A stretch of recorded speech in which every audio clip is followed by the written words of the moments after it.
Hi, I'm SL Canthan, and I'm going to do a five-part series on the Iran war. Okay. And we're going to cover the following topics. First, why has the US not been able to defeat Iran? Number two, why the US must win this war? And number three, how the Iranian regime has been weakened a lot. And number four is what would be the military strategy for the US to win this war? And number five is the brutal nature of the Iranian regime, which a lot of people do not seem to understand. So, the first topic is why the US has not been able to win this war so far. Because if you look at it theoretically, it should have been quite easy, right? The US GDP is like 50 times larger than that of Iran. And the US has all sorts of weapons and the Air Force and Navy that Iran does not have. And the US has the cooperation of all or most of the neighbors of Iran, right? All the Gulf countries are supporting the US and they all have their military bases, the US military bases. And in the world, Iran has only two friends, basically, Russia and China, and they're not really actively supporting Iran, right? So they might be secretly sending some weapons and components, and China might be buying Iranian oil, but nothing like, oh, we're going to send the Russian fighter jets and Chinese fighter jets and the aircraft carriers to fight America. Nothing of that sort is happening. So, looking at all of that, it should have been easy. So, it's kind of puzzling why the US has not been able to do that. Okay, so let's get into that. But first of all, I'm going to say something that's kind of shocking to most people because they haven't really heard it and nobody else is talking about it. This war actually helps the US. Okay. So the longer this war goes on, it's actually beneficial for the US in many ways. For one, when the Strait of Hormuz is shut down, it really affects the economies of many powerful countries, especially in Asia. Okay. And it also destroys and weakens the economies of the Gulf countries. And that is all good for the US, which wants to slow down the rise of a multipolar world, right? So if you look at World War II, how did the US become the global empire after World War II? Because everybody else, the European empires, destroyed themselves. So, one of the easiest ways to be powerful in the world is for others to get destroyed. Okay, so this is the Machiavellian geopolitics. So, from that point of view, the Americans are not too concerned that the GDP of Qatar, Saudi Arabia, UAE, they're all getting blasted and they're all running out of defense weapons, right? Because all that means that they have to buy more from the US.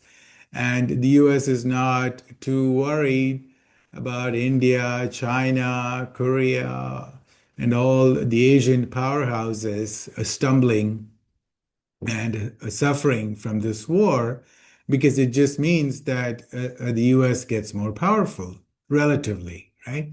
And if you look at the oil exports of the US, it has been skyrocketing.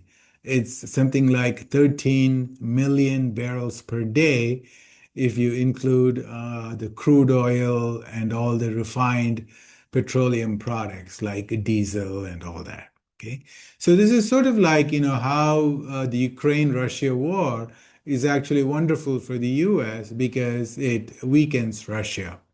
Right? So similarly, this Iran war is weakening a lot of countries around the world, and that's okay. So that's the number one. Now, the second reason why the US has not been able to win this war quickly is because the IRGC is terrified of surrendering, right? They have been brutal to the Iranian people for the last 47 years. uh, they just execute people.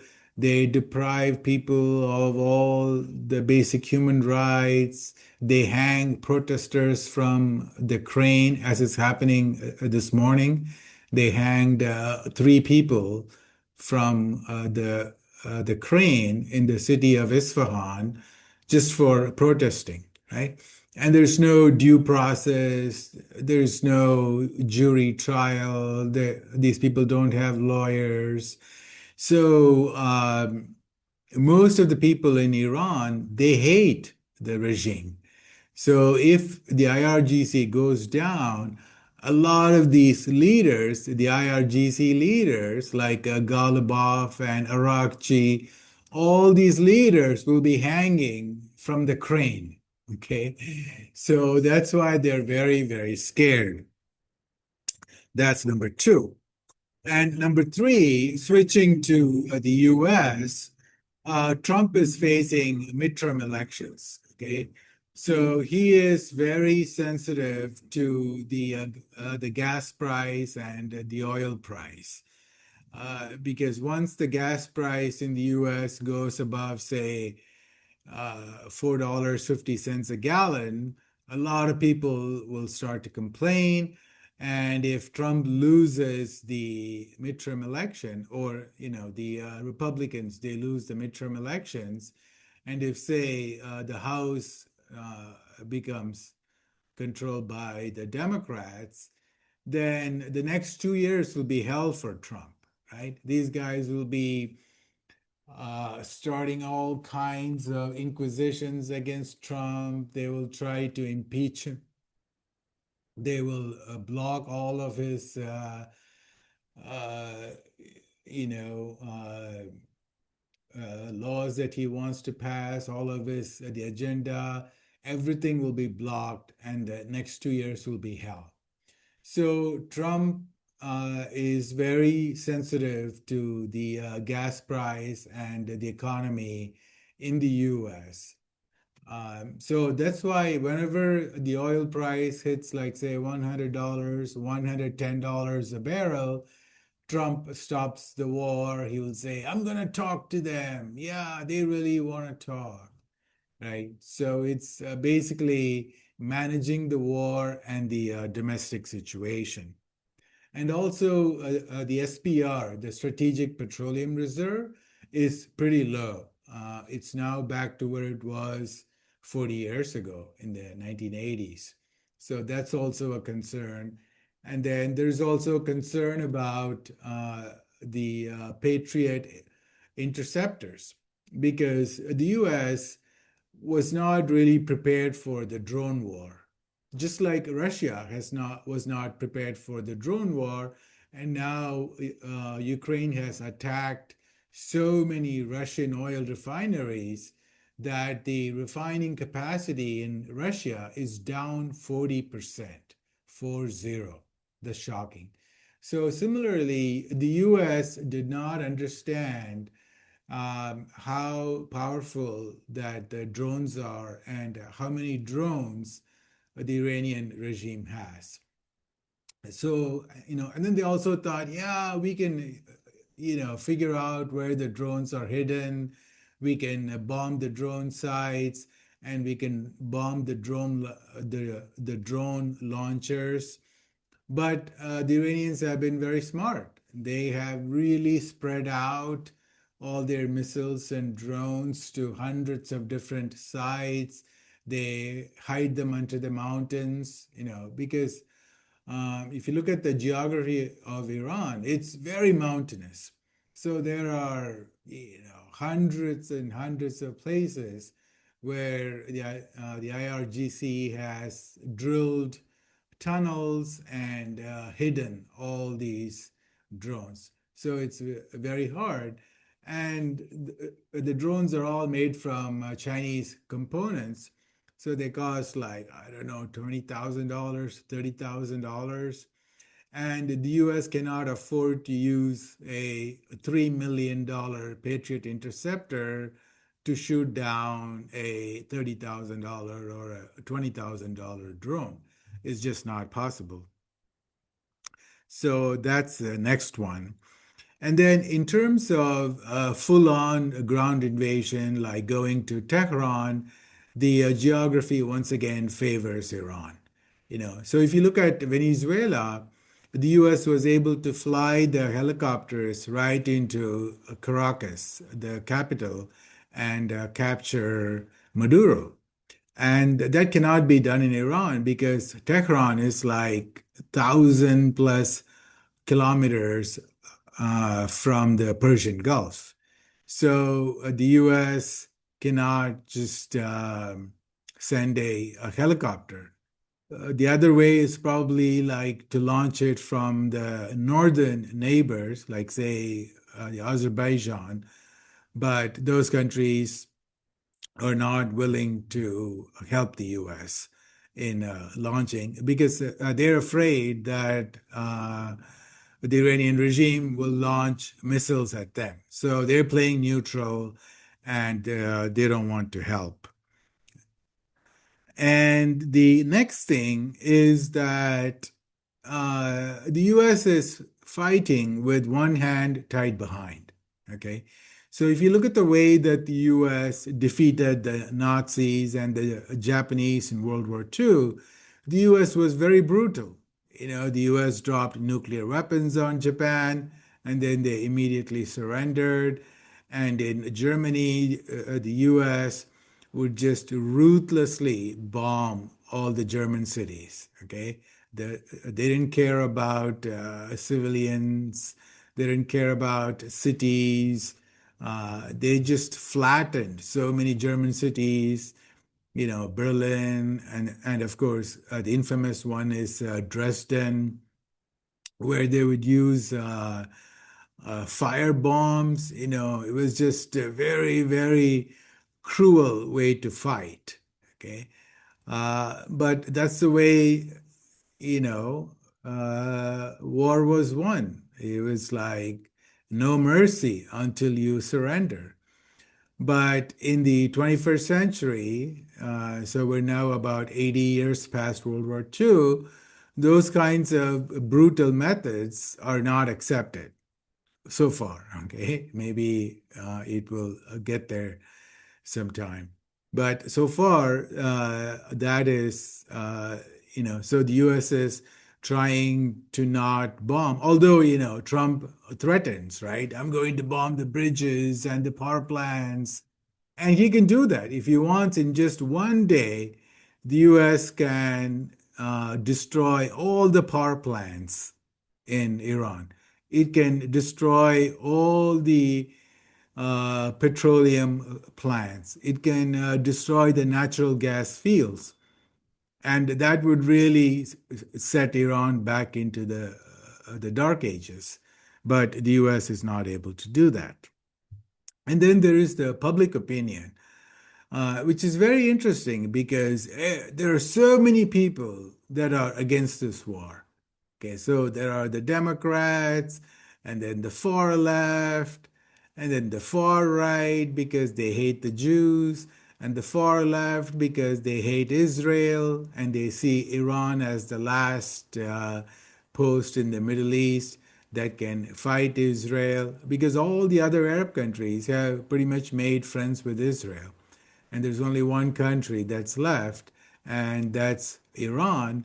And they also have all these proxy terrorist groups like Houthis and Hezbollah, Hamas, and the Iraqi militias. But Iran is the last resistance to Israel. So the leftists and the liberals, they're supporting Iran, and plus they hate Trump. They have the Trump derangement syndrome. So whatever Trump does, they have to do the opposite. And and then, but even the libertarians and a lot of uh, sort of neutral people, like say John Mearsheimer, he's technically a nonpartisan, but even people like that, and that guy Robert Pape, all these people are now pro-Iran, and they're basically rooting. These are actually Americans, but they are rooting for the failure of the U.S. So this public opinion affects Trump's strategy because Trump is very fine-tuned to the public opinion. He really monitors the social media. So that's another thing. And then finally, it's very hard to arm the Iranians for the same reason as we discussed before, the geography. Because a lot of Iranians, they hate the regime, right? In January, we saw millions of Iranians protesting in 100 different cities across Iran, from Tehran to Isfahan and Mashhad, all the places, in Bandar Abbas. And when Khamenei was killed on February 28th, the Iranians went out that night and they were all dancing. They were burning down Khamenei's posters. They were bringing down the statues of Khamenei, and others. So we can see that these people, they really hate the regime, but they need weapons. Okay, they need at least like pistols, if not, say, hand grenades and machine guns. So without any weapons, these people have no chance because the Iranian regime has the Basij, the IRGC. They will go down the street with machine guns on the back of pickup trucks, and they will just mow down people with no mercy, no compunction, no worries about human rights. So you cannot fight with barbarians by protesting peacefully, by demanding rights. No, it has to be done with violence. Okay. So, yeah, that's the reason why the US has not been able to win this war so far. And in the next one, I will talk about how the Iranian regime has been weakened a lot. Okay. Thanks. Goodbye.